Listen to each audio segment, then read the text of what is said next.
Danas ću vam pokazati kako da sačuvate svoje zdravlje. Kupite u dućanu 10 kg najjeftinije soli jer na veće količine dobijete popust. Nasipajte sol u manju posudu. Sol je vrlo učinkovita za upijanje vlage jer djeluje kao prirodni higroskopik, što znači da privlači i zadržava vodu iz zraka.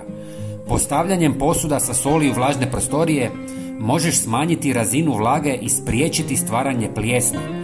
Visoka vlaga u zraku stvara savršeno okruženje za razvoj plijesni koja može ozbiljno ugroziti zdravlje.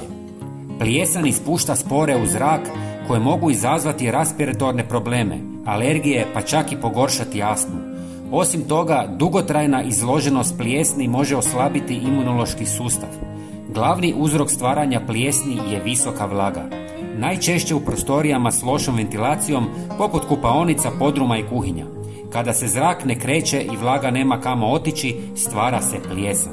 Stavite sol u sve prostorije gdje imate vlage. Pozdrav!